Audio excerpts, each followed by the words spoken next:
Coon.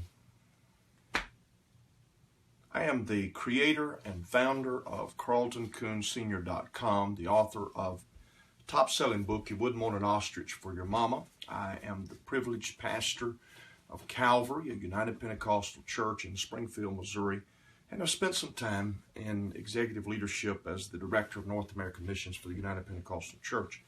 I help pastors and local church leaders be more effective in keeping more of their converts and establishing a mature core of saints in a local church. It is my objective and goal to help every church to be effective in growing. In our time together today, you're going to learn how to grow your church through simple processes that will keep more converts coming to church and maturing in their relationship with Jesus. And it seems that is the objective that the Lord gave us. I'm going to prove to you tonight that church growth is not based on how many people we convert, but on how many converts that we keep. You'll also be able to ask questions at the end of my short presentation. I would like for you to post your questions beneath the video screen or text your questions to me at 314-497-9801. My website is CarltonCoonSenior.com, and that's SR after Carlton Coon and then just SR.com. Make note of it, and we'll be back to talk about it some more. For those of you who stay with me to the end of the presentation, I have a special offer that I don't think you'll want to miss. Let me tell you what brought me to what I'm sharing today. Norma and I spent several years evangelizing, and we preached some weeks of revival in a church far west of the Mississippi River. Several people were born again in that revival, and we left feeling that it was a very positive experience, both for us, the pastor, the church, and of course for those who were newly converted. It was probably 18 months later that we returned to that same church for another revival to discover that not a single convert, not one, from only 18 months before, was still attending church, and that the church leadership had no continued contact with those spiritual babies and really didn't know what had happened to them or why any of them had fallen by the wayside. I got to tell you, I was disappointed, I was frustrated, and somewhat angry that nobody survived, and furthermore, that nobody seemed particularly concerned that this particular loss was taking place. From that experience, I felt that there had to be a better path to keeping converts and growing a mature church. I'm no different than most of you, and the fact that I've been privileged to pastor 2 and now actually 3 growing churches by keeping more converts humbles me to this day. But the truth of the matter is that you can do exactly the same thing. One of the biggest mistakes I see as I have traveled and been in many, many churches is where that the local church gives no specific, strategic, systematic, and sustained effort to disciple making, whether they're working with one convert or with 10. And a question for you: if you're not taking care of the one spiritual baby God has given you, why should He give you 2? Why should He give you 5? Why should He give you 100? We need to make sure that we're taking care of that which God puts before us. Without realizing, I think most churches, many churches, I hate to say most because I don't think that's the case, but many churches are what I call ostrich churches. Let me explain.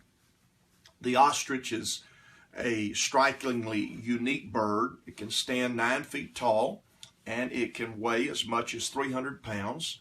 Ostrich doesn't fly, but it can sustain a running speed of as many as 30 miles an hour. Now, it's an impressive creature and a remarkable and unusual creature. But God has some observations about the ostrich, and they're found in the book of Job, the 39th chapter, verses 13 through 17. And God is in this process of asking Job a number of questions about Job, and He's really bringing Job to a place of being humble.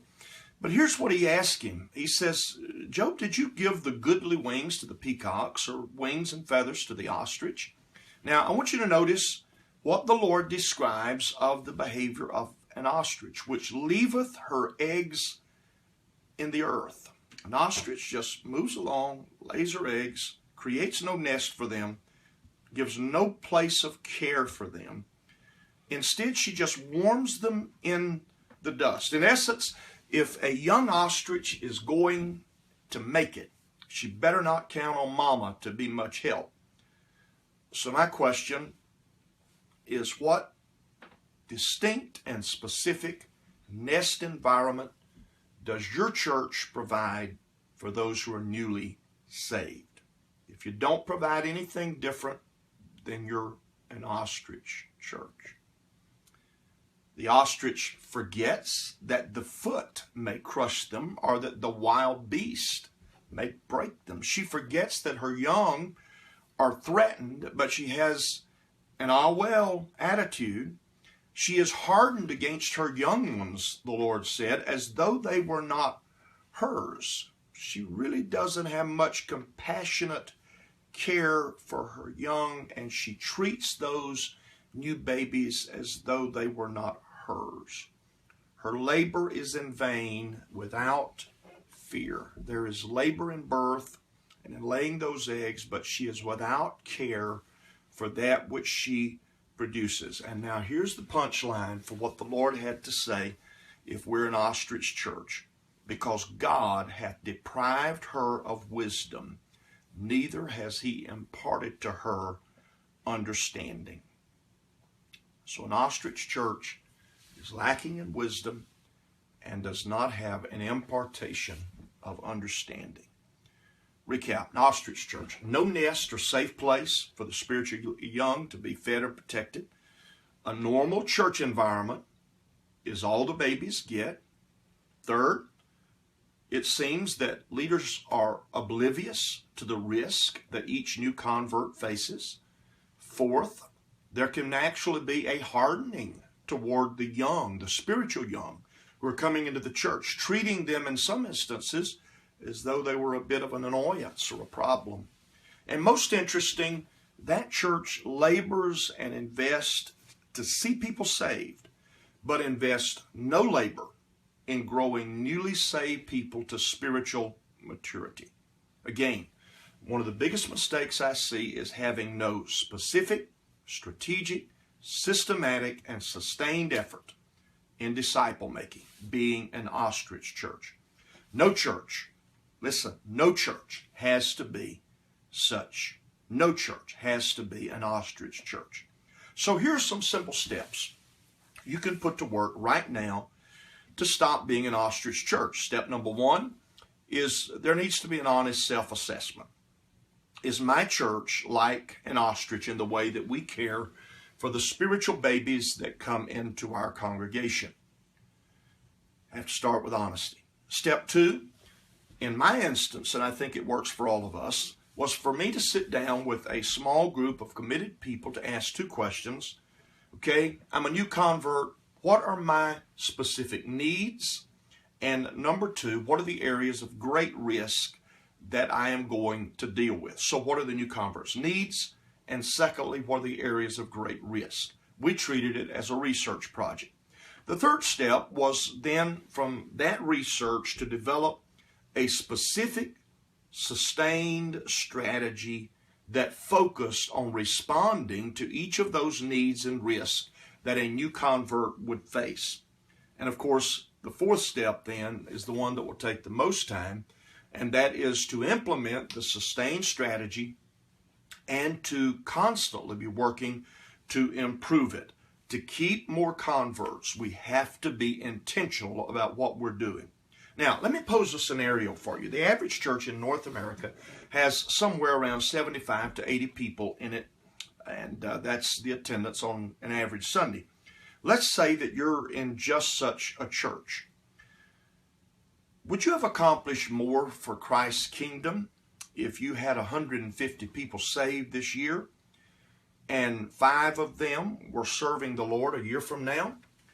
Or would you have accomplished more if 15 were saved this year and 8 were still serving the Lord next year? Now, I know what we say. We can calculate all of that. But in our response to what we call revival, where that we celebrate such and such a place that had 100 or 500 or 900 or 1,000 receive the Holy Ghost, our response says that we don't really believe that making disciples is more important than making converts. We celebrate 1,000 soul revival where none are retained. And we may well denigrate the pastor where 10 are saved, but 6 of those are retained. Your strategy and the concepts and resources available in my book, You Wouldn't Want an Ostrich for Your Mama, and the book, The How and Why of New Convert Care, can give you specific points of application. We teach you how to develop a nest. Don't leave your new spiritual babies in the dust of the normal to listen to a discourse, no matter how eloquent or well stated it may be, on who Melchizedek was. They don't know who he was. They don't know how to find him in the Bible. And they need some basic teaching on how to get a job, how to keep a job, how to pay the bills, and how to find the book of Genesis in their Bible. So giving them basic teaching in a protected, safe environment where questions are answered is very, very important. I teach a bear fruit class, which is our second level of instruction, every Sunday afternoon. It is my instruction to those who are new to our church that if you can only be in one service on Sunday, I'd rather you be in the new convert class that I teach at 4:30 than that you be here for Sunday service at 10 o'clock or 6 o'clock. You have to develop the nest. Secondly, you develop an ongoing effort to connect with the new converts. Some of this is personal, where that you spend time with them, you go to lunch with them, you have coffee with them, but you can also do simple email, letter, Bible studies, and then you can also these days interact with a new convert closed group on Facebook. All of these things are going to give them bits of truth, concepts that are going to impact and affect their lives. The third thing is celebrate success. Give out baptismal and Holy Ghost certificates.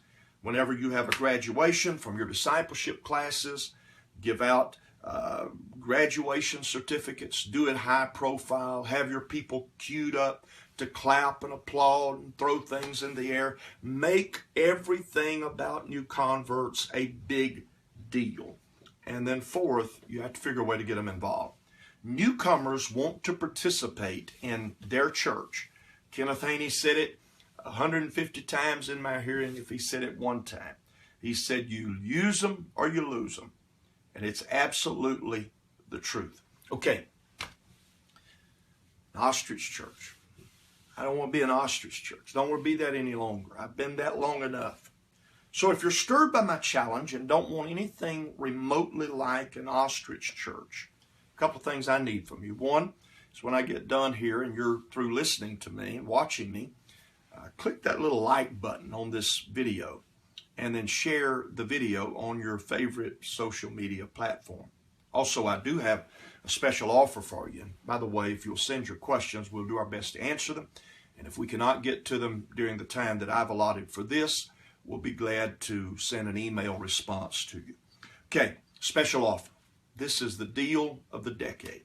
Retail sale price of my entire array of Not an Ostrich discipleship-oriented material is $152. That includes all my teacher and student material, 3 levels of new convert care, an array of letters, how to use them, when to send things out, my book, You Wouldn't Want an Ostrich for Your Mama. All of this stuff works. It's not just work for me. It's work for dozens of churches across North America, dozens of churches in other parts of the world. Between now and Saturday, I've decided to make these particular things available to you at carltoncoonsenior.com for only $100 plus shipping and handling. Now, this is absolutely guaranteed. Here's the deal. If you buy it, you get it, you look at it, and you say, what a waste of time, what a waste of money. There's nothing here for me, nothing here for our church. This is absolutely satisfaction guaranteed. You email me, and your monies will be refunded, and you get to keep the stuff. Just think, $100. In most instances, the tithe and offering from only one retained convert will more than cover the cost of the Not an Ostrich packet. Now, I realize I'm not the only person who has this particular obsession about being more effective with disciple making. I met several pastors and church leaders in the city of New York who were doing such amazing things that I never even thought about doing.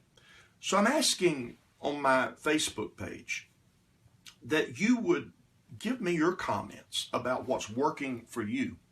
I'd also like to know about what challenges you're facing. We're living in a very different and difficult time in some ways. But iron sharpeneth iron. There may be a challenge that I've dealt with that I can come up with a solution to, that if I pose that question, some of you will have addressed it and will have already overcome it. So iron sharpeneth iron. We need to be helping each other to be the best that we possibly can be. I realize there's a lot of silver in my hair, but when I am 70 years old, I want our church's discipleship program to be a decade better than it is today. I want it to be considerably better. I want us to increase in our effectiveness. So, CarltonCoonSenior.com is the site. The Not an Ostrich Packet is available for over 1/3 off the total price for $152. Only $100 plus shipping and handling. And tonight, and this is just for tonight, I will add one additional gift to the array if you order this evening. My book, Questions Pentecostal Preachers Ask, which deals with just practical, relevant concepts of dealing with people and dealing with leadership and dealing with funerals and all kind of other stuff. It's going to be added to your order and shipped at no additional cost. Thank you for your time. We've had a few questions posed, so let me try to respond to a couple of things, and if you'll get me your questions, I'll do my best to respond. Number one, the question is asked, how long do you keep working with a new convert who is relatively inactive? I don't have a locked-in answer for that, because our approach has pretty well been to keep converts on our list of people we're working with for 2 years. And let me explain what that looks like. Okay, I send converts a letter, and I'm tweaking that to where we're going to email, but I send the email. Okay, I don't see that person for 2 months. I don't see them for 3 months. Do I stop sending them my battery of communication, which is really a little Bible study that I don't stop at all. As a matter of fact, there have been times where people would say, after I had spent 6 months in continuing to fool with them, although I hadn't seen them in a long time, they would later say to me, you just didn't quit on me. And so I don't have an answer for that. I think that we need to be patient. I think we have to realize that people are dealing with very complex issues in their lives, and that they come to God, but that the world and the devil is not going to turn loose of them, and that the flesh is going to struggle with some of the challenges that the flesh struggles with. So I don't know that I have a definitive answer, but maybe that helps. Question, and this one is very fitting. When people relocate from another church, is there any expectation in regard to what they would participate in discipleship? I've just reinstated the idea in pastoring that when people relocate from another church, if they move from across the country, or we have a number of other churches in our area, and we don't have much in the way of people moving from one place to another, one church to another. But I just made the decision that when people relocate and they come to Calvary, I'm going to have them go through the second and third level of our discipleship class. The second level is bear fruit, and it talks about Christian responsibilities. The third level is fitly framed. and it helps them find their place in ministry and determine their giftings, and we get them engaged and involved and all of that. I think that's important. Here's my thinking about it. Every church is different. Every church is unique. Every pastor has his own set of priorities. I mean, some of the things I'm talking about here today would probably be almost anathema to some of my peers and friends in the approach that I take to this. But so I'm different. Every church is different. I want the people who are relocating from wherever they're coming from, I want them to recognize the distinctions of our church and the priorities of the church that we're in. And I don't want them to be confused about that. So we're going to start, and I've done this in the past, we're going to start, and we'll just say, you can't be a Sunday school teacher, you can't be used on the platform till you finish this couple of levels of involvement. I think that'll help, and I think it'll help you as well if you do something similar. Kate, the question, who teaches your various classes? Through the years, that has varied. My wife has taught some of our discipleship classes through the years. Currently, we have one of our licensed ministers, Pam Eddings, who is teaching our first level of discipleship class, doing an excellent job. I teach the Bear Fruit class, and my approach has always been as a pastor that I needed to stay involved in discipleship and teaching disciples to some degree. Now, as the church grows, there comes a time when you have enough help that I may turn it over to somebody else to teach Bear Fruit and all of the others, except the parts that have to do with Christian living and lifestyle. I want to be sure that I get to put my particular concepts and approach on that. Okay, last question, and then if there are others that come rolling in, I'll respond to them by email, and if they're particularly worthy, I'll respond to them beneath this post. You mentioned, Brother Coon, finding a way to involve people as early as possible. How do you accomplish this when a new convert may not be living a righteous life? I think we have to have ways to engage and involve people. In my thinking, the standards and the disciplines that I apply as a pastor to the platform. I apply them to leadership. I apply them to participation in teaching our children and our young people. In other words, there are a number of places that are pretty restricted, and if I have people who I'm not sure they've bought in or made decisions that they want to move into this particular glass house with us, so to speak, that they're not willing to be responsible for these things, I have pretty clear conversation. And in the conversation, I say this isn't an issue about you being lost or saved. This is about the platform. This is about teaching Sunday school. This is about being a leader in your church. Beyond that, I look for ways to involve people. It may be with hospitality. It may be lawn care. You don't have to know a whole lot about holiness to mow the churchyard. It may be working with a nursery. It may be church maintenance. There's a long list of things. It can be support staff. It can be taking care of things that I need help with in the office, and that list goes on and on.